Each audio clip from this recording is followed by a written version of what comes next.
Good evening all, welcome to Learners academy.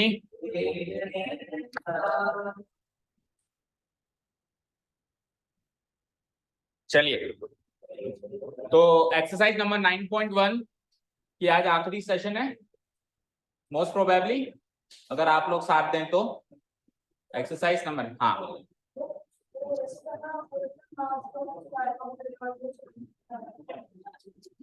तो तू last आया कि पहला आया है बता। तो दूसरा वाला का तो वैसे भी कोई रोल नहीं है क्या? तो जिसको चॉकलेट खानी है वो बोल देगा। आप तो वैसे भी स्पेक्टेटर हो, आप तो वैसे भी स्पेक्टेटर हो। तो फर्स्ट कौन आया है? मौलिक। चलो एक बार मौलिक के लिए सब लोग तालियां बजाते हैं। धीरे। और लास्ट कौन आया है? उदय। तो खिला देना फिर चॉकलेट वॉकलेट। ठीक है, चलो ओवर, बैटर ओवर। भाई ज्यादा महंगी भी नहीं, ज्यादा सस्ती भी नहीं, ठीक ठाक खिला देना। ठीक है, जो जो जो आपकी पॉकेट मनी में भारी ना पड़े इतनी खिला देना। ऐसा नहीं कि कर्जा लेके खिला रहे हैं। ठीक है ना, दोस्त उधर पैसे उधार ले लेके खिला रहे हैं, कर्जा उतार रहे हैं, ऐसा लोड नहीं लेना। जितनी आपकी पॉकेट मनी आपको पेरेंट्स से मिलती है उसमें जितना आपका गुजारा हो जाता है उसी में ऐसे मानो दोस्त को भी खिला दी। ठीक है, इससे क्या होगा? कॉम्पिटिटिव स्पिरिट बनी रहेगी। जैसे आप देखते हो क्रिकेट मैच, हार जीत में उस टाइम तो बिल्कुल एक दूसरे को गाली गलौज भी करते हैं और बिल्कुल मतलब देश के लिए जब खेलते हैं, लेकिन जब मैच खत्म हो जाता है तो कुछ कितना भी क्लोज मैच क्यों ना रहा हो, हाथ मिलाते हैं ना। तो स्पोर्ट्समैनशिप स्पिरिट कहते हैं। तो उसी तरीके से हमारी स्टूडेंटशिप स्पिरिट रहेगी। ठीक है ना, कोई फर्स्ट आया लास्ट है कोई बात नहीं, लास्ट में चॉकलेट खिला दी। मुझे तो घर वाले कुछ देते ही नहीं है। अब वो तो समझ में आ रहा है कि ऐसे बोलेगा झूठी बोलेगा। ऐसे तो कुछ कोई भी यहाँ पे नहीं है जिसको घर वाले कुछ देते ही नहीं होंगे। ठीक है, ओके। चलिए आइए एक्सरसाइज 9.1। एक्सरसाइज 9.1 एंड पार्ट 4 या 5? पार्ट 5 है। Okay, part 5 and most probably the last one. Check करते हैं, देखते हैं। तो क्वेश्चन रीड करते हैं। क्वेश्चन नंबर 13 से करना है आज। उससे पहले कोई डाउट? उससे पहले कोई doubt? No sir, okay good. As observed from the top of a 75-meter high lighthouse, एक 75 मीटर ऊंचे लाइट हाउस के टॉप से ऑब्जर्व किया गया, यानी कि वो देखने वाला वो टॉप पर बैठा है। लाइट हाउस समझते हो क्या होता है? क्या होता है लाइट हाउस? समुद्र पे कैसे लगेगा? समुद्र में लगेगा। समुद्र पे बिल्डिंग है क्या, उस पर लग गया? समुद्र के किनारे नहीं लगता, समुद्र के बीचों बीच लगता है लाइट हाउस। अभी तो आजकल हमारे पास जीपीएस है ना, फॉर नेविगेशन हमारे पास क्या है? तो जीपीएस है, लेकिन पहले नहीं होता था। तो अब यहाँ पे चलो बाई रोड चलने में तो दिक्कत नहीं आती, लेकिन पानी के अंदर जब चलते थे जहाज तो हर जगह पानी ही पानी, तो डायरेक्शन समझ नहीं आती थी। अब यहाँ तो क्या रास्ते हैं, कोई सर्किल बना हुआ है, कोई मार्क है, तो हम समझ जाते हैं कि ये रास्ता है, ये गली नंबर 1 गली नंबर 2। वहां पे थोड़ा कोई गलियां हैं, पानी पानी है, तो हर जगह एक जैसी लगती थी। तो उनको नेविगेट करने के लिए बीच बीच में लाइट हाउस लगाए जाते थे। वो उनको डेंजर से भी बचाते थे। उस लाइट, उसका नाम लाइट हाउस इसलिए रखा गया, उसमें से एक लाइट निकलती थी लाइक दिस। आजकल शादियों में भी लगाते हैं वो लोग लाइट, है ना, देखिए होगे आपने, लेजर लाइट, है ना। तो वैसे वो लाइट पहले वहां लगती थी, वहां लगती थी भाई। वो लोग इसलिए लगाते थे कि यार डेंजर है। अभी शादियों में इसलिए लगाते हैं कि यहाँ डेंजर है मत आओ। पहले वो ज्यादा मेहमान हो गए हमारे पास। ठीक है, अभी वो बताने के लिए लगाते हैं कि इधर शादी है, पहले वो भगाने के लिए लगाते थे कि इस एरिया में मत आओ भाई, यहाँ पे वाटर लेवल कम है ज्यादा, या कुछ पहाड़ वगैरह हो सकता है, कुछ ग्लेशियर हो सकता है जिससे टकरा के शिप का नुकसान ना हो जाए। तो ये सारा काम लाइट हाउस करता था। अब तो उसका अस्तित्व भी खत्म हो गया, मतलब बने हुए हैं लेकिन वो काम नहीं आते। वहां पे लोग बाग बैठते थे, गवर्नमेंट ड्यूटीज लगती थी वहां पे, ऑफिशियल्स बैठते थे जो उनके जिनके हाथ में वॉकी टॉकी वगैरह रहते थे, बड़े बड़े बोम्पू स्पीकर लगाए रहते थे। तो वो बताते रहते थे कोई शिप आ रहा है तो उससे फिर वो नेविगेट इस तरीके से, उनको नेविगेशन बताते थे कि आपको इस साइड जाना है, ये डायरेक्शन पकड़नी है, वो पकड़नी है, समझ गए? वो समुद्र के ट्रैफिक पुलिसमैन थे, ऐसे मानो समुद्र के ट्रैफिक पुलिसमैन थे। अब उनको रहने के लिए कोई जगह तो चाहिए ना, तो उनके घर को लाइट हाउस बोल दिया गया।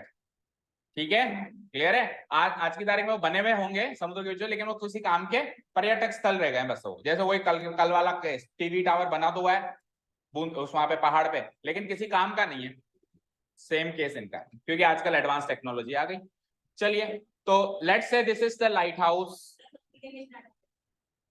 समुद्र के बीच, हाँ आजकल तो आ जाता है। आजकल तो हर जगह आ जाता है, ऐसी कोई जगह नहीं बची।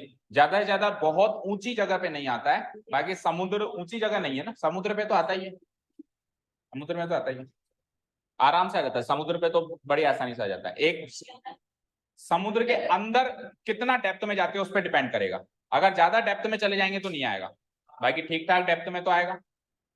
तो वहां जाके इंस्टाग्राम करेगा तो पानी के अंदर जाके मछलियों की फोटो खींच के डालेगा। ओके चलो आओ, so this is light house, this is light house, ये हो गया उसका टॉप, ये हो गया उसका टॉप। इसके टॉप, अच्छा 75 मीटर ऊंचा है ये लाइट हाउस, कितना ऊंचा है? इसके टॉप से ऑब्जर्व किया गया, तो अब इसके टॉप से जब हम ऑब्जर्व करेंगे तो एंगल ऑफ डिप्रेशन बनेगा, ऑब्वियसली बात है, क्योंकि टॉप से ऑब्जर्व करेंगे तो नीचे आएंगे, टॉप से टॉप थोड़ा जाएंगे। तो क्या ऑब्जर्व किया गया? एंगल्स ऑफ डिप्रेशन, देखो क्लियर हो गया, ऑफ टू शिप्स। मान लो ये नदी है या समुद्र है, जैसे हम ग्राउंड लेवल बनाते थे, अभी अपन वाटर लेवल बनाएंगे। जैसे ग्राउंड लेवल बनाते थे ना पहले, तो अभी अपन क्या बना देंगे? Water level. तो इस वाटर लेवल पे लेट से दो शिप्स हैं, एक शिप यहाँ है और एक शिप थोड़ा सा आगे। तो एक शिप से 30 डिग्री का बन रहा है डिप्रेशन और दूसरे शिप से 45 डिग्री का बन रहा है।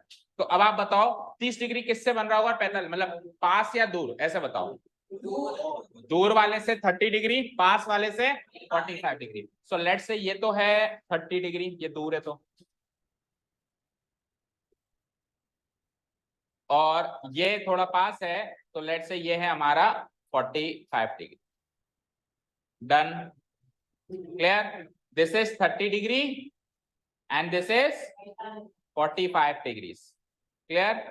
और ये 75 मीटर हमारा शिप हो ही गया, ओ सॉरी लाइट हाउस हो ही गया। If one ship is exactly behind the other, अच्छा इसने कह दिया कि एक शिप दूसरे शिप के पीछे है, क्योंकि ऐसा भी बना सकता है कोई फिगर, कैसे? एक शिप इधर एक शिप इधर, मतलब लाइट हाउस बीच में, एक शिप इधर और एक शिप इधर, ऐसे भी बना दे कोई। तो उसने ये चीज क्लियर कर दी कि ऐसा फिगर नहीं बनाना, अपने को ऐसा ही फिगर बनाना है जिसमें एक शिप दूसरे शिप के पीछे है, ठीक है ना, अगल बगल में नहीं, क्योंकि light house and dead and थोड़ा ना, लाइट हाउस के तो इधर भी समुद्र है इधर भी समुद्र है, तो शिप इधर भी हो सकता है इधर भी हो सकता है, वो तो सेंटर पे है। तो लेकिन इसने ये बात यहाँ पे क्लियर कर दी कि आपको अगल बगल में नहीं बनाना, आपको एग्जैक्टली बिहाइंड द अदर वाला केस, यानी यही वाला केस बनाना है। Okay, find the distance between the two ships, तो इन दोनों शिप्स के बीच की दूरी पता करो। Let's say this is ship number C, this is ship number D and A B is our lighthouse, so you have to find the distance C D. Done, question clear हो गया सबको? दोनों ships के बीच की दूरी distance C D हो जाएगी, तो सी डी निकालना है इन शॉर्ट का। तो देखो स्ट्रेटेजी देखो, ये 75 गिवन है, उससे बीडी एग्जैक्ट आ जाएगा 75। बोलो कैसे आएगा एग्जैक्ट 75? क्योंकि 45 डिग्री है तो अपोजिट और एडजेसेंट बराबर होते हैं। हाँ एंगल ऑफ डिप्रेशन उसकी भी बात करेंगे अभी, हमको 30 45 लगाना है यहाँ पे, लेकिन इसके अलावा और कुछ भी लगाना है वो भी बताता हूँ, ठीक है? अरे रुक तो जा, ठीक है तू, मानता हूँ ये एंगल ऑफ एलिवेशन बनाया हमने, एंगल ऑफ डिप्रेशन अब बनाएंगे, लेकिन लेट से ये बना दिया ना, इसके हिसाब से एक बार स्ट्रेटेजी तैयार, ये 75 ये 75, अब ये 75, देखो अब बड़े ट्रायंगल में ये 75 है तो टोटल बीसी निकाल सकते हो ना tan 30 का इस्तेमाल करके। सो जो टोटल बीसी हमने निकाली उसमें से अगर मैं ये 75 लेस कर दूं तो सीडी आ जाएगी क्या? स्ट्रेटेजी तो क्लियर है, वेरी मच क्लियर। बट चर्चित का एक डाउट है, चर्चित एंड मौलिक का, और वो डाउट वाकई में वैलिड है।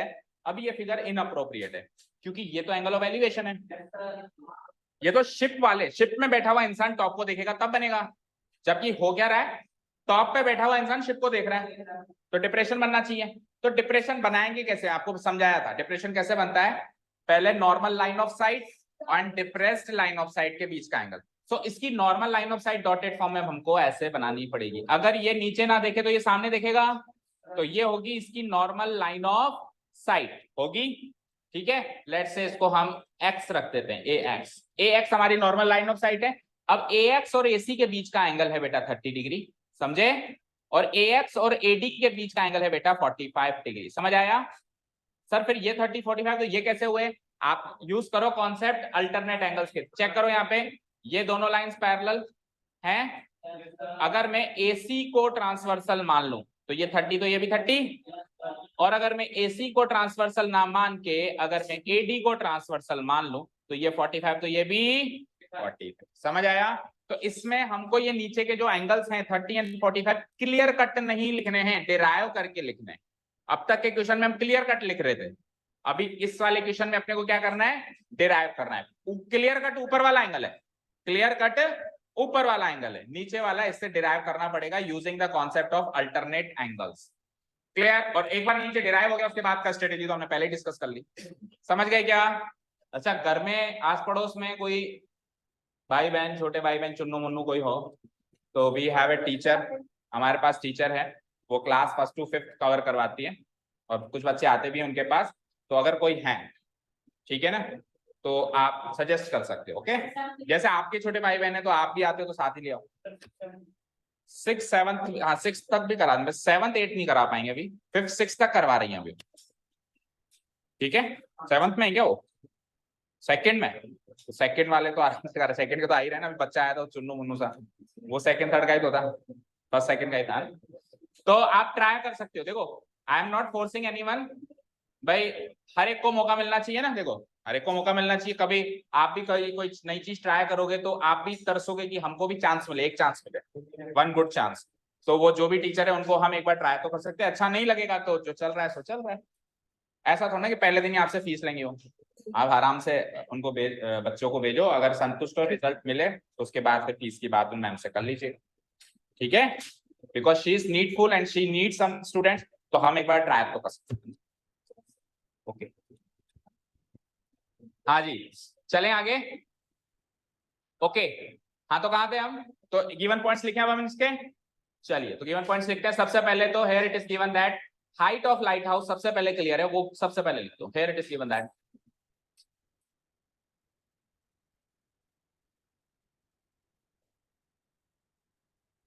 Height of the lighthouse. Maulik तूने टॉप किया है, लेकिन तेरी हैंडराइटिंग को अगर मद्देनजर रखें तो तू बॉटम में भी नहीं है, फिर तू नीचे से टॉप करेगा, तो उसको सुधार लेना बेटा। अगले टेस्ट, इस टेस्ट में मैंने हैंडराइटिंग के मार्क्स काटे नहीं, मैग्नीफायर लेके चेक किया है मैंने, तो नेक्स्ट एग्जाम में मुझे मैग्नीफायर की जरूरत ना पड़े, अगर जरूरत पड़ी मुझे मैग्नीफायर की तो फिर मैं मार्क्स काटूंगा, ठीक है?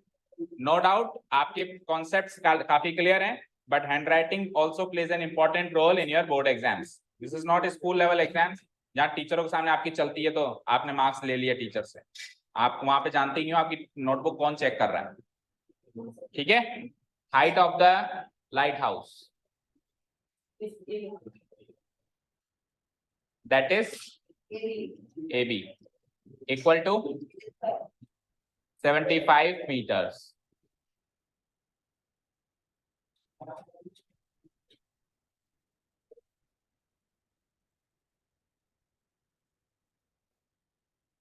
कृतिका, एनब और तन्नू से बात करनी है मुझे, क्लास के बाद मिलके जाना। Kritika, Jain, Enab and Tannu. Okay, height of the lighthouse AB equal to 75 meter, done. अब आपको एंगल्स ऑफ डिप्रेशन गिवन है, तो एक एक करके एंगल्स ऑफ डिप्रेशन लिखना शुरू करें। सबसे पहले 30 डिग्री वाला लिखें। So also it is given that, also it is given that, तो लाइन वो की वही, आप चाहो तो क्वेश्चन से भी कॉपी पेस्ट कर सकते हो। The angles of depression, the angles of depression, angle से दो है ना, depression from the point A, start कहां से कर रहे हो आप, पॉइंट ए से, कहां से कर रहे हो बेटा start, from the point A, ठीक है? ए के ब्रैकेट में हम लिख देंगे top of the lighthouse, ये top of the lighthouse. Start यहां से कर रहे हैं, खत्म कहां कर रहे हैं, खत्म कहां कर रहे हैं, सी पर और डी पर, और सी और डी क्या है, दो शिप्स हैं, है ना, of two ships, of two ships, और शिप्स कौन कौन सी हैं, सी एंड डी आर, नहीं दैट इज, अब पहले एंगल लिख देंगे हम, C and D, that is, बोलो जो सी पे बन रहा है एंगल, उस एंगल का नाम क्या लोगे बताओ, एंगल ऑफ डिप्रेशन जो सी पे बन रहा है, अरे डिप्रेशन, एंगल ऑफ डिप्रेशन बताइए, XAC, जो सी पे बन रहा है उसको क्या नाम दूंगा मैं, देखो क्लियर कट एंगल ऊपर वाला है, नीचे वाला तो डिराइव करना पड़ेगा, डिप्रेशन में ये डबल मेहनत है, एलिवेशन में ये डबल मेहनत नहीं है। समझ गए? डिप्रेशन में हमको एक एक्स्ट्रा मेहनत करनी पड़ेगी, हमको क्लियर कट एंगल ऊपर वाला होगा गिवन एंगल, उससे हमको नीचे वाला एंगल निकालना होगा। निकलेगा सेम ही बट लाइंस तो लिखनी पड़ेगी। तो ठीक है, एलिवेशन में हमको सीधे हम एंगल लिख देते हैं और सॉल्व करना स्टार्ट कर देते हैं। यहाँ पे ये 4 लाइन अपने को एक्स्ट्रा लिखनी पड़ेगी। ठीक है, so that is X A C, angle X A C कितना है 30 डिग्री। एंड दूसरा एंगल बताओ डी, डी पे बताओ एक्स ए डी, ये कितना है 45 डिग्री। देख रहे हो नहीं 45 degree x A D. Respectively लिखो तो ठीक है, उस लाइन को तो ब्रेक कर दिया ना मैंने, चाहो तो लिखो कोई बात नहीं है। ठीक है डन, यहां तक कोई डाउट? चलें आगे। ठीक है, अब इन दोनों एंगल से मुझे 2 नए एंगल क्रिएट करने हैं, एक तो एंगल एडीबी और एक एंगल एसीबी, और वो दोनों इक्वल होंगे।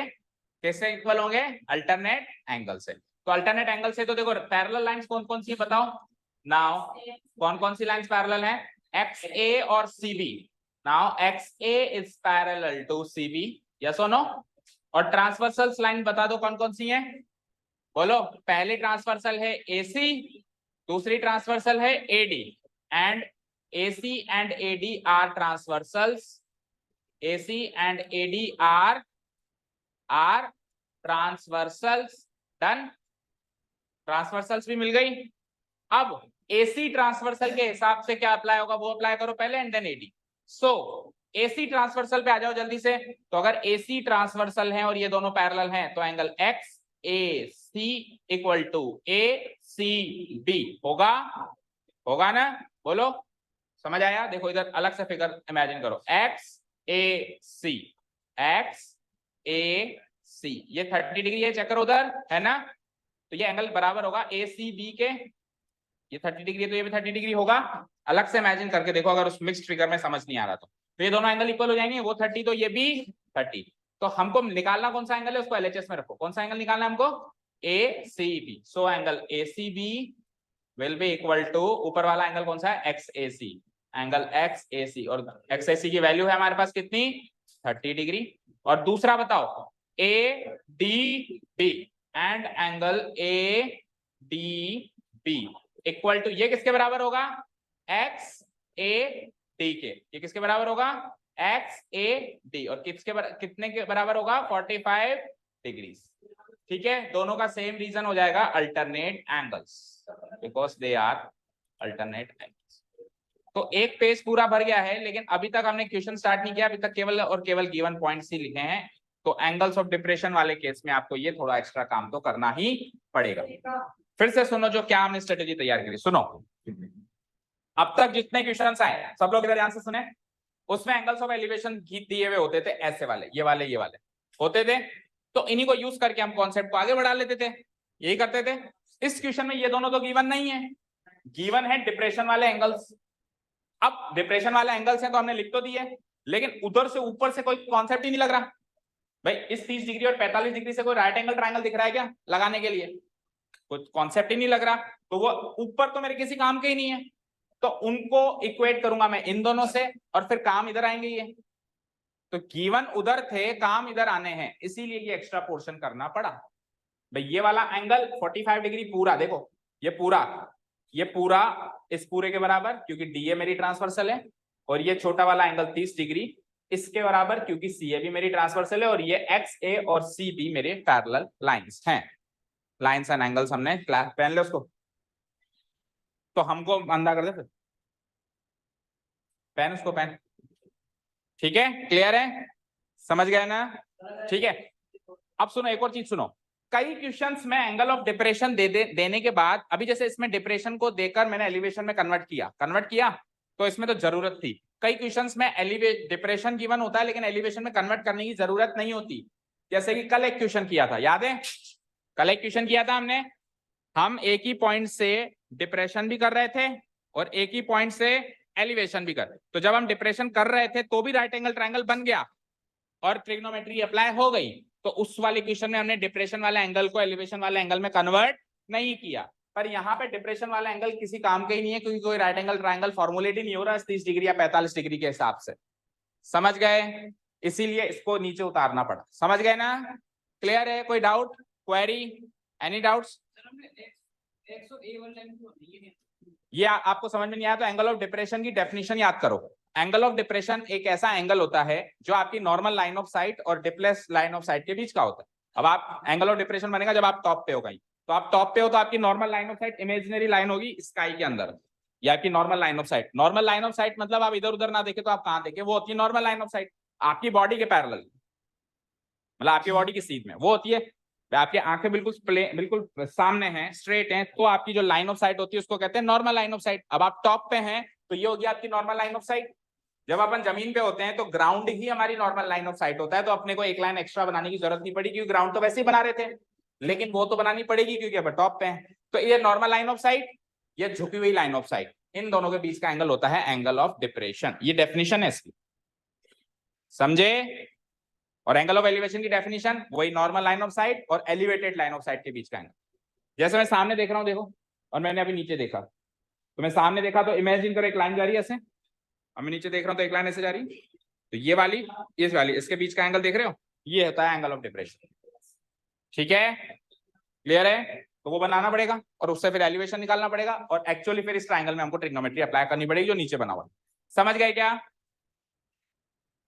हम कर सकते हो ऐसे उठपटांग काम, लेकिन फिर इतना ही काम है, इतना ही काम है। अगर आप वो काम करोगे तो भी ये सारी चीजें लिखनी पड़ेगी, मतलब इतने ही स्टेप्स लिखने पड़ेंगे। तो क्यों ना हम इजी करें, वो ज्यादा कॉम्प्लिकेट करना है। आप ऐसे कह रहे हो कि हम इसके सामने इसको पैरेलल को जोड़ दें, तो ये ट्राइंगल, अब इसको ले लें हम ट्राइंगल, इसको 90 डिग्री। अब पहले ये जस्टिफाई करो ये 90 डिग्री क्यों है, ये परपेंडिकुलर लाइन ऊपर टच होगी, फिर ये रेक्टेंगल बनेगा, इतना ही सब कुछ डिस्क्राइब करना पड़ेगा, ठीक है ना, और ज्यादा कंफ्यूजन अलग रहेगा। तो इससे अच्छा है आप डिप्रेशन, केवल प्योर डिप्रेशन का क्वेश्चन हो तो उसको टोटल एलिवेशन के क्वेश्चन में कन्वर्ट कर, हो जाएगा, बिल्कुल हो जाएगा। ठीक है, क्लियर है। अगर मैं ऐसी लाइन बना दूंगा ना, तो एक्स ए सी और ए सी भी इक्वल ट्राइंगल्स है, कॉन्ग्रुएंट ट्राइंगल्स, बराबर है, जो उधर चल रहा है वो इधर चल रहा है। और सिमिलरली एक्स ए सी नहीं, एक्स ए सी ही है, अब फिर यहां से बनाना पड़ेगा। अब ये मान लो इसको y ले लिया, तो वाई ए डी और ए डी बी ये भी इक्वल ट्राइंगल्स, क्योंकि एक रेक्टेंगल में एक पैरेललोग्राम में डायगोनल खींचते हैं तो डायगोनल दो ट्राइंगल्स को, उस पैरेललोग्राम को दो ट्राइंगल्स में तोड़ देता है, दोनों ट्राइंगल्स कॉन्ग्रुएंट होते हैं। तो ये एक रेक्टेंगल बन गया, ये इसकी डायगोनल बन गई, तो दो ट्राइंगल नंबर 1 ट्राइंगल नंबर 2 बराबर हो। तो ये सारे कॉन्सेप्ट फिर लिखने पड़ेंगे, उससे आसान है ये लिखते हैं। समझ गए, हो उससे भी जाएगा अगर अपन ऊपर हवा में ट्राइंगल सोच लें। समझ गए क्या, ओके, ठीक है। तो इतना नोट डाउन हो गया हो तो आगे की बात करें। अब आगे की बात तो आप जानते हो वैसे, अब आगे की बात तो आप जानते हैं। क्या करूंगा, सबसे पहले ट्राइंगल एबीसी एबीडी ले लूं। नाउ इन ट्राइंगल एबीडी क्या क्या गिवन है बता दो जल्दी से। Now in triangle A B D, सबसे पहला एंगल एबीडी 90 डिग्री, यस और नो, बोलो। And angle A D B वो कितना है, ए डी बी वो कितना है, ए डी बी 45 डिग्री। और एक साइड ए बी हमको गिवन है वो कितनी है, 75 मीटर्स। और हम निकालेंगे कौन सी, एडजेसेंट साइड निकालेंगे, बीडी निकालेंगे, बोलो। That is equal to question mark. 3 बच्चों का नाम मैंने उसमें रिजल्ट में रखा है जो एब्सेंट थे, कौन कौन से, सक्षम और ईशानी और करण, इसके अलावा थोड़ा था कोई एब्सेंट। ईशानी आप एब्सेंट थे उस दिन, ठीक है। तो ये अपने को बीडी निकालना है, और it is very much clear कि मैं क्या लगाने वाला हूं, 10 डी पे बन रहा है ना 45 डिग्री, तो 10 D formula is very much clear, opposite side divided by adjacent side.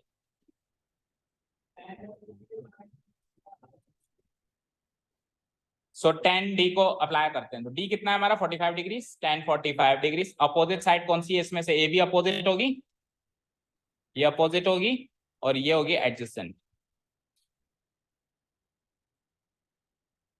Next exam में किसी ने भी अगर पेन से फिगर बनाया तो -5 उसको एक्स्ट्रा मिलेगा, आए हुए मार्क्स में से -5 हो जाएगा। क्लियर है, पेन से कोई नहीं फिगर बनाएगा। और ये शॉर्टकट्स में आपको बोल बोल के थक गया कि ये हम क्लास में यूज करते हैं, इसको एग्जाम में नहीं यूज करना है। ओ नहीं लिखना है, ओ डबल पी लिख के नहीं छोड़ना है, ए डी जे लिख के नहीं छोड़ना है, पूरा लिखना है। अब प्रॉब्लम ये, मैंने अभी ओपीपी लिखा है ना, तो आपने भी ओपीपी लिखा होगा, ये प्रॉब्लम है, ये प्रॉब्लम है। अब भी अगर आप पूरा लिखो ना तो ये एग्जाम में कैरी फॉरवर्ड होगी, ये अच्छी आदत। लिखो पूरा। मेरे पास स्क्रीन है, उस स्क्रीन के अंदर मुझे 20-22 बच्चों को समझाना है, तो मुझे सारा मैटर इसी स्क्रीन पर रखना है, क्योंकि अगर मैं दूसरे पेज पे ले जाऊं तो वो अंडरस्टैंडिंग नहीं बैठ पाएगी। आपको किसी को समझाना थोड़ी ना है, तो आप तो पूरा लिखोगे ना। मुझे तो सारा मैटर यही मेरी दुनिया है, ऐसे मानो इसी में समझाना है, तो इसलिए मेरे को शॉर्ट में लिखना पड़ता है, प्रॉब्लम है। नहीं तो देखो यहाँ पे जगह थी तो पूरा लिखा है, नहीं लिखा है मैंने, लिखा है ना। अब वहां पे जगह नहीं है तो इसलिए लिख रहा हूं ना। तो इसका मतलब ये नहीं कि आप बंदर की तरह कॉपी करो, जैसे बंदर कॉपी करता है ना, कॉपी उतारी उसने भी उतार दी, थोड़ी भी अकल ना लगाओ। बोलो 1045 अपोजिट साइड क्या है, A B, and adjacent side क्या है, B D. A B divided by B D. So 1045 क्या होता है, टेल मी। 1 होता है, और ए बी गिवन है 1/1 लिख दो उसको। ए बी होता है हमारा, ए बी है गिवन 75, बी डी तो यहाँ से क्रॉस मल्टीप्लाई करेंगे हम जब, तो बी डी बन जा 75 बन जा, तो B D equal to 75 metre. ये हमने बहुत पहले निकाल दिया, देखो फिगर में तो हमने बहुत पहले नोट भी कर लिया था ना। चलो अब बड़े ट्रायंगल पे आ जाओ। बड़ा ट्रायंगल कौन सा है, triangle A B C. Again in triangle A B C, यहां कर देते हैं ब्लॉक में। हो गया प्रियांशु, बोलो। क्वेश्चन में फर्स्ट 3 टर्म्स दिया था। हाँ फर्स्ट में फर्स्ट 3 टर्म्स। हाँ सर ये तो कॉन्सेप्ट डिलीट होगा तो नहीं। पहले 3 टर्म्स थोड़ा ना डिलीट हुआ है, डायरेक्ट जंप करके किसी टर्म पे पहुंचना डिलीट हुआ है। शुरू के 3 टर्म्स तो एक्सपेंशन ही चल रहा है। हमारे क्वेश्चन नहीं था इसका अप्रोक्सीमेट वैल्यू निकालो using the first 3 terms miscellaneous में। शुरू की टर्म्स अगर हम ले रहे हैं तो वो तो कोर्स में, डायरेक्ट जंप करके किसी टर्म पे जा रहे हो वो आउट ऑफ द कोर्स, तभी तो फर्स्ट लगाया मैंने। जाओ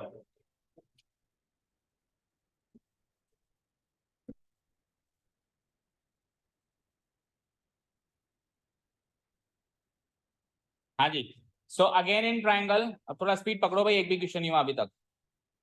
again in triangle A B C, इस एबीसी ट्राइंगल के फीचर्स बताओ। एक तो एंगल एबीसी 90 डिग्री है सीधा सीधा, और थीटा कौन सा है इसमें 30 डिग्री वाला सी पर। एंगल एसीबी, एंगल एसीबी वो कितना है 30 डिग्रीज, और दूसरा ए बी वही सेम, कितना जो पहले था 75 मीटर्स, लेकिन इसमें मुझे एडजेसेंट साइड पूरी क्या निकालनी है, बीसी।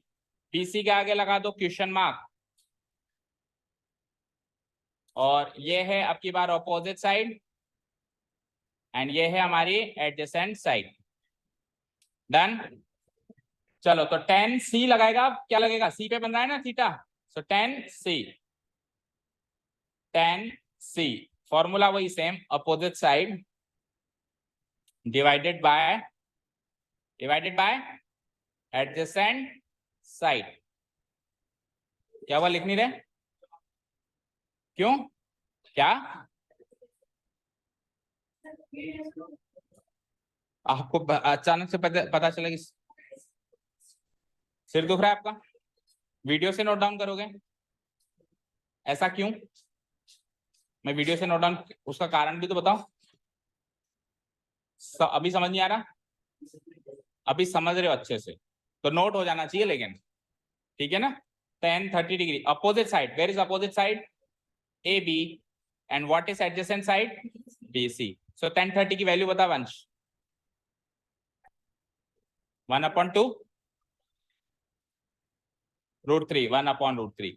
ए बी जो है वो 75 मीटर्स है, और बीसी मुझे करना है पता, सो बीसी बन जा अगेन बीसी, एंड 75 इंटू √3 यानी कि 75 √3 मीटर्स। यहां तक क्लियर। अब अपने को क्या निकालना था, सी डी, क्या निकालना था, तो सी डी कैसे निकालेंगे, सी डी काफी आसानी से, या क्लोजिंग स्टेटमेंट में निकाल लो उसको। लास्ट क्लोजिंग स्टेटमेंट लिख रहा हूं मैं, hence the distance between two ships, the distance between the two ships and as per the figure, दो शिप्स के बीच की दूरी हमने CD मार्क करी है, क्या मार्क करी है, CD निकालने के लिए हम क्या करेंगे, B से लेके C माइनस B से लेके D, यस और नो। फिगर में दिखाना पड़ेगा क्या, देखो फिगर में B से लेकर C और बी से लेकर डी ये उड़ा दें तो सी से लेकर डी बचेगा, तो C D equal to BC minus BD, और दोनों की वैल्यूज है हमारे पास। बीसी की वैल्यू हमने पहले क्या निकाली 75, नहीं 75√3 बाद में निकाली इसकी, और उसकी पहले निकाली थी 75। सो वैसे तो आंसर ये करेक्ट है, बट 75 को कॉमन ले लें तो √3 - 1 मैच करो आंसर।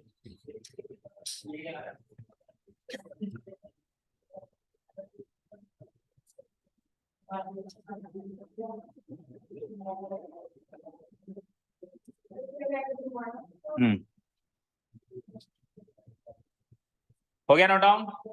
पीछे का कुछ नोट डाउन करना हो तो करो फटाफट, और चलते हैं अगले क्वेश्चन। तो इस क्वेश्चन में बस सबसे मेन चीज यही थी, डिफरेंट चीज यही थी कि डिप्रेशन से एलिवेशन कैसे बनाए, दैट्स इट। उसके अलावा तो सब सेम ही था, उसके अलावा तो उल्टा इजी क्वेश्चन था ये, इससे अच्छे क्वेश्चन तो कल कर लिए, बस डिप्रेशन से एलिवेशन कैसे बनाए यही इसमें डिफरेंट बात थी। ओके,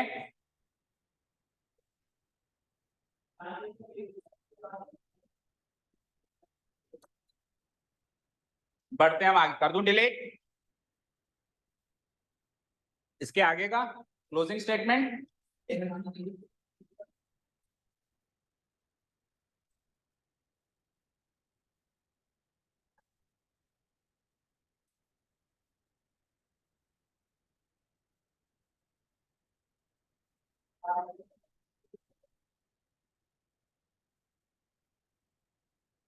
चलें? ओके चलें, नेक्स्ट क्वेश्चन, क्वेश्चन नंबर 14 देखेंगे सब लोग।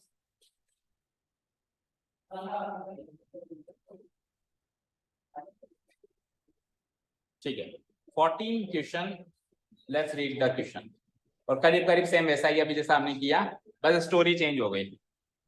शिप और वहां पे बैठे थे पहले हम दरिया किनारे, शिप और लाइट हाउस में बैठे थे, अभी आसमान में आ गए, अब बैलून में आ गए। कहाँ आ गए? बैलून, मतलब वही ground and air, ground and balloon. चलो पढ़ते हैं। और इस बार जो है ऑब्जर्व करने वाले की हाइट भी दे रखी है, 1.2 मीटर टॉल गर्ल है, ये रही, दिख रही है? ठीक है, 1.2 मीटर टॉल गर्ल है। तो ऑब्जर्व करने वाले की अगर हाइट दे दे तो क्वेश्चन में उसको उसका रोल मानना है, ठीक है? नहीं दे तो फिर नहीं मानना है, ठीक है? एक लड़की है, 1.2 मीटर उसकी हाइट है, वो एक बैलून को स्पॉट करती है, स्पॉट करती है मतलब उसकी नजर जाती है उस बैलून पे।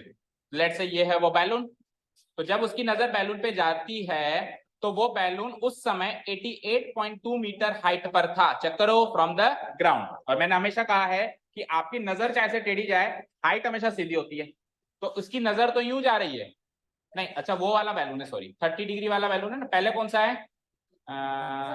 एक मिनट रुको, एंगल ऑफ एलिवेशन 60 वाला पहले है, ओके ये वाला पहले है। तो इस समय जो है इसका एंगल ऑफ एलिवेशन बन रहा है 60 डिग्री, ये है इसकी नॉर्मल लाइन ऑफ साइट। अब देखो सब लोग यहाँ देखो, ये तो है ग्राउंड लेवल, देखना उदित ध्यान से, ये तो है ग्राउंड लेवल, ये है इसकी आइस, तो ये हो जाएगी मेरी नॉर्मल लाइन ऑफ साइट, समझे?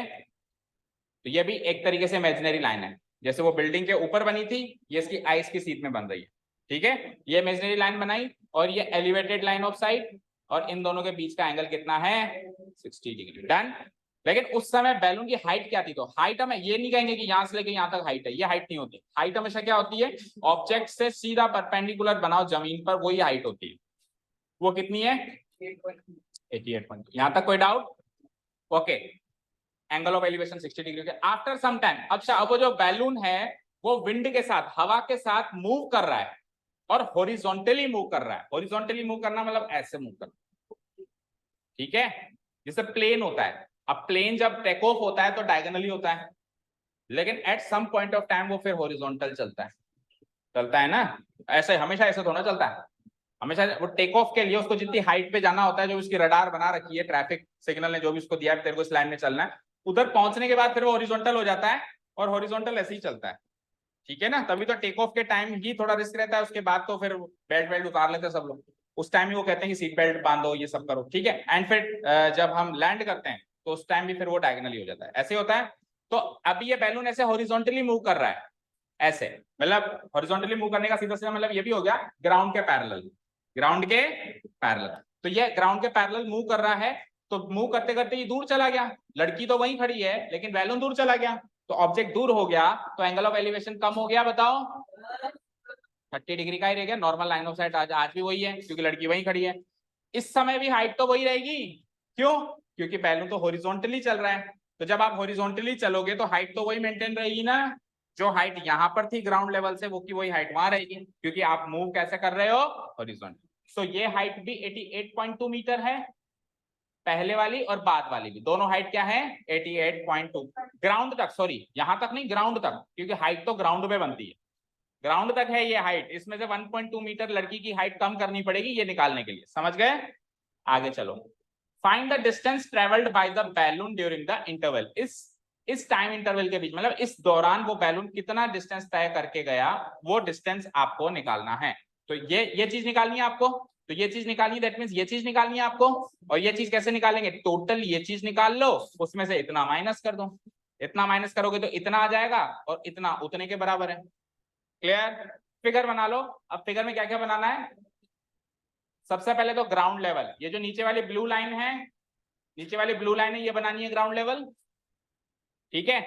फिर उसके बाद एक डॉटेड लाइन, ऐसे नॉर्मल लाइन ऑफ साइट हम डॉटेड लाइन में बनाएंगे, और उसके बाद फिर ये फुल फॉर्म में बना देना, बाकी दो ट्राइंगल्स जो हैं ये फुल फॉर्म में बना देना, मतलब फुल कंप्लीट लाइन में। ये डॉटेड में मत बनाना, ये भी डॉटेड में मत बनाना, ये भी नहीं और ये भी नहीं, बस केवल जो नॉर्मल लाइन ऑफ साइट है ना, इमेजिनरी लाइन, उसको डॉटेड में बना, ये भी फुल में, ये भी फुल में, बस ये वाली लाइन है ये डॉटेड में बनेगी, और नीचे फिर ग्राउंड भी फुल में ही बनेगी, समझ गए? तो इस तरीके का फिगर तैयार कर लें, हो गया?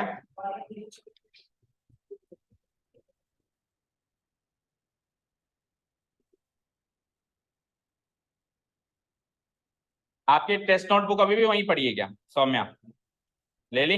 This is 90 degree, this is 90 degree बना देना, और ये 60 डिग्री 30 डिग्री मार्क कर देना। देखो 30 तो ये है, चेक करो इधर, ये देख रहे हो, ये है 30 इतना सा, ये पूरा 60 है। फिर तो एक्चुअली 60 थोड़ी गलत प्लेस पे लिखा हुआ है, अभी अभी पता है क्या लग रहा है, अभी ऐसा लग रहा है कि ये वाला एंगल 60 है ना? ठीक है, तो इसको सही प्लेस कैसे करेंगे हम, ये जो 60 हम लिखेंगे ना, इसको हम यहाँ लिखेंगे सेंटर 60, ताकि ये पता चले ये पूरा ही है, समझ आया?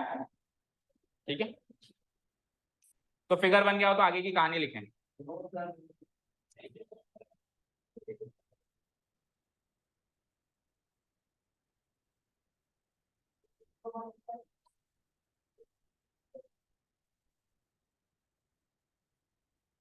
रूलर क्यों नहीं लेके आते हो ना, स्केल, तो फिर यूज क्यों नहीं करोगे? अभी नहीं करोगे, एग्जाम में भी नहीं हो पाएगा, ठीक है। मैंने कहा कि अभी क्यों नहीं यूज करते हो, तो बच्चे कहते हैं सर अभी टाइम नहीं है। अच्छा, मतलब एग्जाम में ज्यादा टाइम है, आप खुद कंपेयर करो, अभी ज्यादा टाइम है, एग्जाम में ज्यादा टाइम है?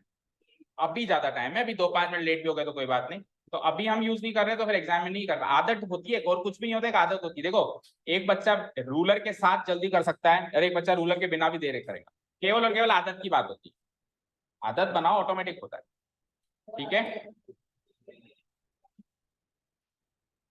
हाँ जी, लिखना स्टार्ट करें?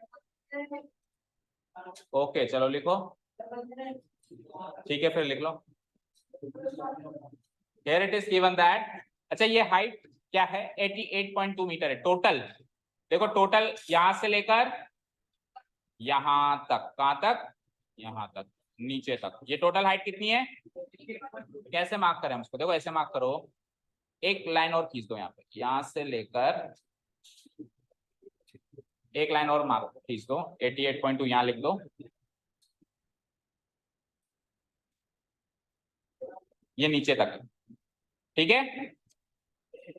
तो फिर हमारी ये हाइट कितनी हो जाएगी, अच्छा ये हाइट कितनी है, इस इधर भी मार्क करो 1.2, 1.2, तो ये 1.2, तो टेल मी ये भी 1.2, ये 1.2, तो ये भी 1.2, और अगर बनाना चाहे तो ये भी 1.2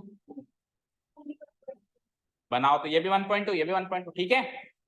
चलो तो ये 1.2 को 88.2 में से 1.2 गया, हाँ नहीं बैलून तो मैंने बनाया क्या, नहीं बनाया ना? हाँ तेरे को पसंद हो तो बना ले वाले, नहीं है पसंद, ओके हाँ जी। तो 88.2 में से 1.2 माइनस करेंगे तो व्हाट वी विल गेट, 0.2 से 0.2 खत्म, 88 में से 1 गया तो ये हाइट 87 है, यहाँ से लेके यहाँ तक ये हाइट क्या है हमारी 87। सिमिलरली ये हाइट भी हमारी 87 है, यहाँ से लेकर यहाँ। ठीक है,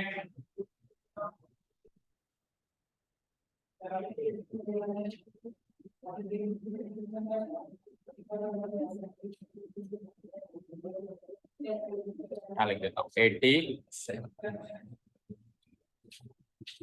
ठीक है, कोई डाउट नहीं है, लिखें। Here it is given that it is, नाम नहीं लिखे? ओके, सो पहले वाले को लो आप A B C, लड़की को C वाली पोजीशन पे ले लो, और बाद में ले लो आप इसको CD, ये AB था तो बाद वाली पोजीशन को ले लो आप CD। कोई डाउट? No doubt. अच्छा, अब आपको एक बार टोटल हाइट भी लेनी पड़ेगी, तभी तो माइनस करके निकालोगे आप। C आ गया, C आ गया, तो फिर C आ गया तो DE, C आ गया तो DE, और क्या लगाओ DE। हाँ जी, अब आपको ये 1.2 माइनस भी करना पड़ेगा ना अभी, बोलो। तो 1.2 माइनस करने के लिए हम कुछ मार्क करें क्या, बोलो करें? तो किसी भी एक जगह कर लो, या तो इधर कर लो या इधर कर लो या इधर कर लो, सारे पॉइंट्स मार्क करने की जरूरत नहीं है, एक ही जगह अपन माइनस करके पता लगा लेंगे कि हाइट क्या है हमारी, 87 मीटर है। तो लास्ट में कर लो, ये E है ना, इसके आगे लगा दो F। तो टोटल DF है हमारा 88.2, और D से लेके E है हमारा 87, और E से लेके F है हमारा 1.2। ठीक है, अभी चलो, इट इज गिवन दैट, सबसे पहली चीज तो है height of the balloon from the ground, height of the balloon. अच्छा, हाइट ऑफ द बैलून को क्या नाम दिया है हमने, बोलो जरा, क्या नाम दिया फिगर में हाइट ऑफ द बैलून को? क्या? DF। Height of the balloon को हमने, हाँ DF, सही कह रहे हो। तो देखो फिर हमको यहाँ पे भी मार्क करना पड़ेगा, क्योंकि दोनों सेम है। ये देखो, A से लेके यहाँ तक ले या D से लेके यहाँ तक ले, सेम है ना, ले या नहीं ले बताओ? नहीं ले, DF से काम चलेगा। चलो ठीक है, height of the balloon that is DF चलेगा, वैसे कोई खास फर्क नहीं पड़ता। DF equal to what, 88.2 meter. अब इसमें से height of the child minus कर लो, height of the girl. Also आज मयंक नाम का प्राणी नहीं आया, कहाँ गया आज? साइंस की क्लास में भी नहीं था, स्कूल में भी नहीं था। Height of the girl, that is height of the girl, बताओ भाई, height of the girl EF होगा, EF चेक करो, EF वो कितना है, 1.2 मीटर। यहाँ तो कोई डाउट? यहाँ तो कोई डाउट नहीं है।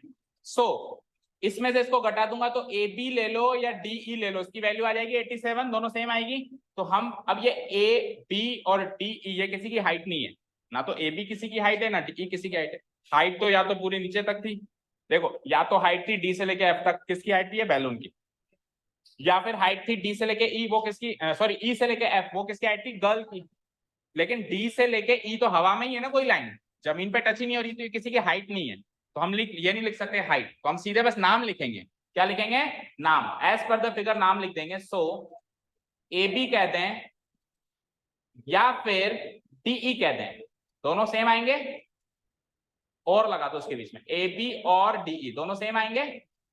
और इनकी वैल्यू कैसे निकालेंगे हम, टोटल DF में से EF को माइनस करके। ठीक है, DF टोटल कितना था, 88.2, माइनस इसमें height of the girl minus करते हैं 1.2, सो कितना आया बोलो, 87 मीटर।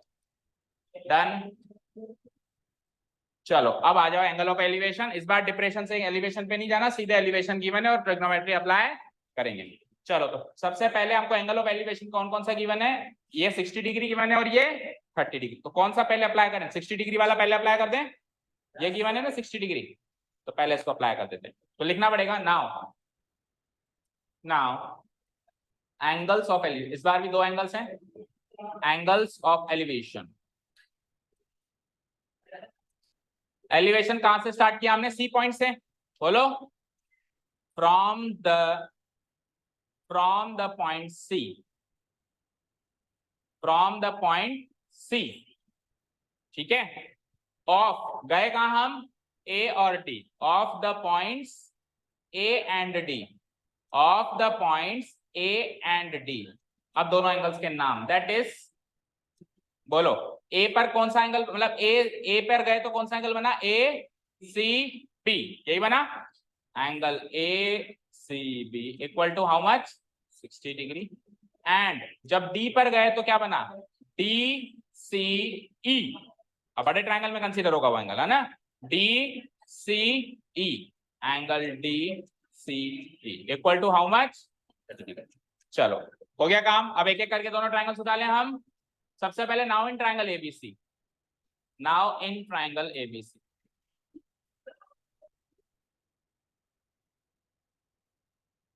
ट्रायंगल एबीसी में बोलो, सबसे पहले angle ABC 90 degree, ABC 90 degree, then ACB 60 degree, ACB 60 degree, AB 87 है, एबी कितना है, 87 मीटर है। पता क्या करना है, बीसी, पता क्या करना है, बीसी, क्वेश्चन मार्क, ठीक है, समझ आया। और लगे हाथ साइमल्टेनियसली मैं इधर और कर देता हूं लाइन खींच के, स्पेस सेव करने के लिए, उस बड़े वाले ट्रायंगल के लिए। अगेन इन ट्रायंगल, बड़ा वाला ट्रायंगल बताओ कौन सा है, डी ई सी, ट्रायंगल डी ई सी। इस बड़े वाले ट्रायंगल के फीचर्स बताओ। सबसे पहले तो एंगल डीईसी 90 डिग्री, थीटा कौन सा है इसमें, डीसीई, वो कितना है, वो कितना है 30 डिग्री, और डीई कितना है 87 मीटर। और इसमें मुझे क्या पता करना है, इस बड़े ट्रायंगल में मुझे सीई पता करना है, CE equal to question mark. अभी ठीक है, तो साइमल्टेनियसली अगर हमने लेफ्ट राइट लिखा है तो उसी के नीचे उसकी ट्रिग्नोमेट्रिक कैलकुलेशन भी कर सकते हैं। इधर इसकी ट्रिग्नोमेट्रिक कैलकुलेशन लाइन खींच के, इधर इसकी ट्रिग्नोमेट्रिक, समझ गए। लेकिन एक दूसरे की मर्ज नहीं होनी चाहिए चीजें, अगर ऐसा कर पा रहे तो ठीक है, नहीं तो फिर सेपरेटली अलग अलग कर, ठीक है। चले तो नेक्स्ट पेज पे चले हम। इसमें तो लगेगा tan c, दोनों में tan c लगेगा हालांकि, क्योंकि देखो थीटा यहाँ पर भी c पे बन रहा है, थीटा यहाँ पर भी c पे बन रहा है, तो लगेगा दोनों में ही tan c, इधर भी tan c, इधर भी tan c। चलिए, so now tan c formula, opposite side, तो एक अरसा हो गया तब से tan ही tan लगे जा रहा है ना,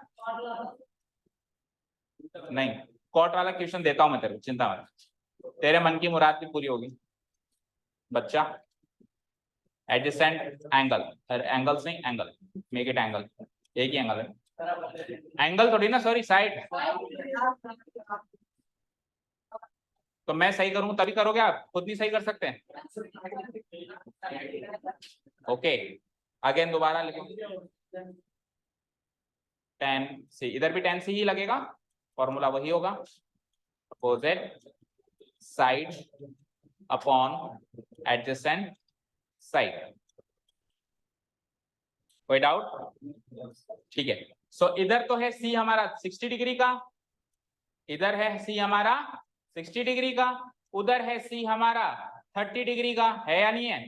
इधर 60 डिग्री के सामने आता है AB, उधर 30 डिग्री के सामने आता है क्या, DE, एडजेसेंट साइड इधर आती है BC, और उधर क्या आती है वो चेक करो, CE, क्या आती है CE, ठीक है। ओके, 60 डिग्री की वैल्यू बोल दो, √3, AB 87, BC पता करना था, डिवाइडेड बाय 1, क्रॉस मल्टीप्लाई किया तो 87 बन जाए 87, यानी BC into √3, BC into √3 equal to 87 into 1, सही है। ओके, सो BC की वैल्यू क्या होगी, टेल मी, 87 बन जा 87 डिवाइडेड बाय √3। अब इसको अभी रैशनलाइज मत करो क्योंकि ये फाइनल आंसर नहीं है, फाइनल आंसर तो इन दोनों का डिफरेंस है ना, इस डिस्टेंस और उस डिस्टेंस का डिफरेंस है, वो अगर इरेशनल फॉर्म में है तो उसको रैशनलाइज करेंगे, इसको ऐसे रहने दो। चलो उधर आओ, tan 30 की वैल्यू बोल दो 1/√3, DE की वैल्यू सेम 87, CE पता करना है सेम इधर की तरह, CE into 1, CE into 1 equal to 87 into √3, तो CE बन जा तो ये सीई हो गया और वो 87 इंटू रूट थ्री यानी 87√3 हो गया मीटर। ठीक है, डन हो गया यहां तक का काम। तो बीसी आ चुका है और सीई आ चुका है, हमको क्या चाहिए, बीसी आ चुका है, यहां से लेके यहां तक की डिस्टेंस आ चुकी है और यहां से लेके यहां तक की डिस्टेंस आ चुकी है, लेकिन हमको तो ये गैप चाहिए बीई। हमको कौन सा गैप चाहिए, और ये बीई किसके बराबर होगा, इधर भी बनाओ एक, इधर भी बनाओ एक डॉटेड लाइन, क्योंकि फाइनली आपको एडी चाहिए, भूलो मत, फाइनली आपको डिस्टेंस ट्रेवल्ड बाय बैलून चाहिए। बैलून थोड़ा ना जमीन पे चल रहा है, हवा में चल रहा है वो, तो बैलून ने कौन सी डिस्टेंस ट्रेवल करी, एडी। तो फाइनल आपका जो आंसर है उसको एडी से मार्क करेंगे हम। सीधे ही आ जाओ क्लोजिंग स्टेट में, उसी में कर देंगे अब ये छोटा मोटा काम। ठीक है, क्लोजिंग स्टेटमेंट में आ जाऊं, देखो हेंस छोटा मोटा काम हम क्लोजिंग स्टेटमेंट में कर सकते हैं। Distance travelled by the balloon,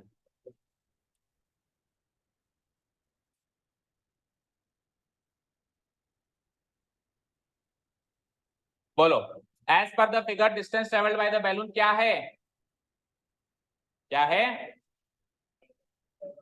figure के हिसाब से बैलून है कौन सी, A D, A D that is AD.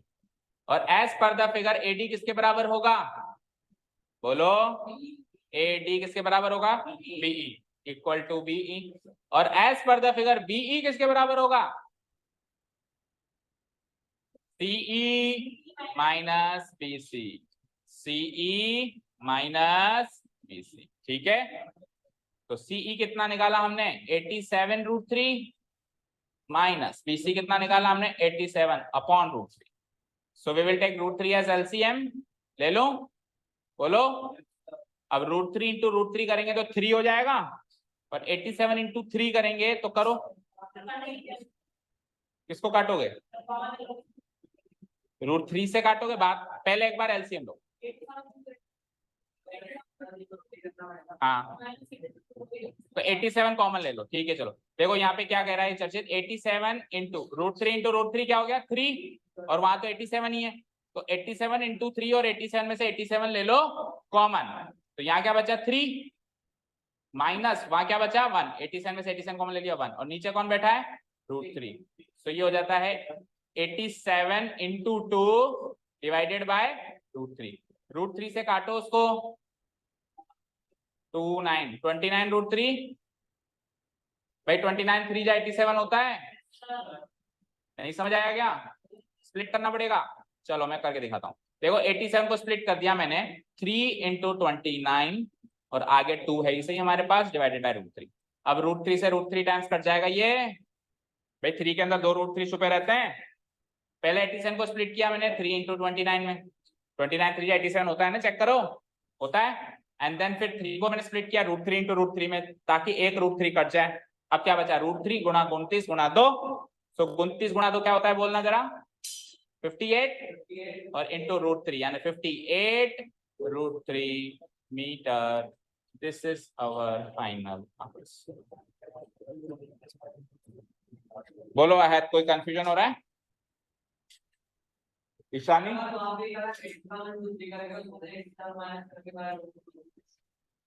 यहाँ पे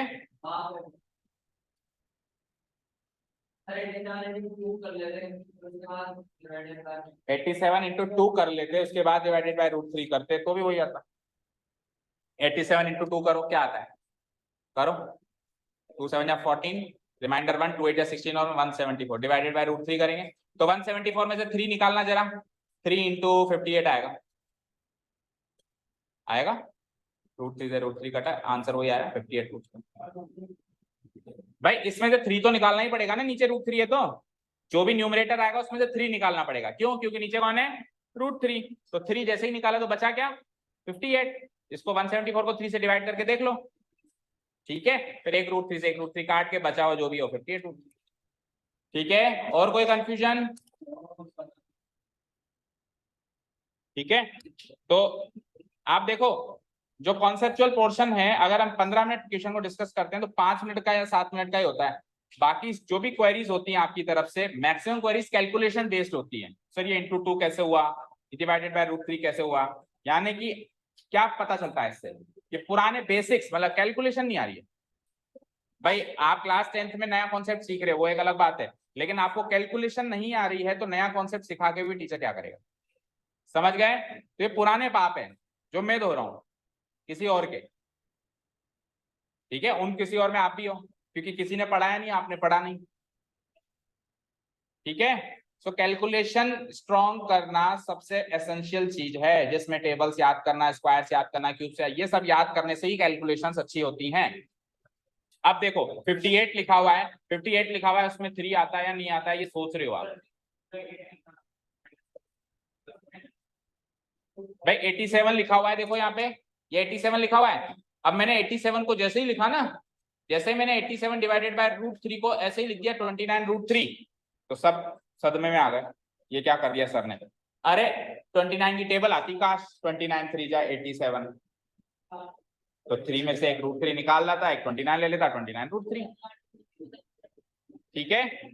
तो कैलकुलेशन अच्छी करना इज द एसेंशियल चीज। आप कितने भी भारी भरकम कॉन्सेप्ट सीख लो, अभी 10th 11th में और भारी भरकम पे, लेकिन कैलकुलेशन नहीं आती तो कॉन्सेप्ट का क्या चार डालो, ठीक है? और कैलकुलेशन कैसे स्ट्रांग होती है? छोटी छोटी चीजों से, छोटी छोटी चीजें, यानी कि टेबल्स याद होनी चाहिए 25 30, एक टीनेज बच्चे को, मतलब 10th 11th के बच्चे को, ठीक है? और क्या होना चाहिए? स्क्वायर्स, क्यूब, ठीक है? छोटी मोटी कैलकुलेशन बिना पेन उठाए करने की प्रैक्टिस, थोड़ी देर दिक्कत आएगी, पेन नहीं उठा के थोड़ी बार मन में कैलकुलेट करेंगे, दिक्कत आएगी, गलत भी होगा, लेकिन धीरे धीरे प्रैक्टिस हो जाएगी। चलो निकलो। Thank you so much for listening to us, nice day, keep learning and bye. तो कल लास्ट क्लास है फिर फाइनल।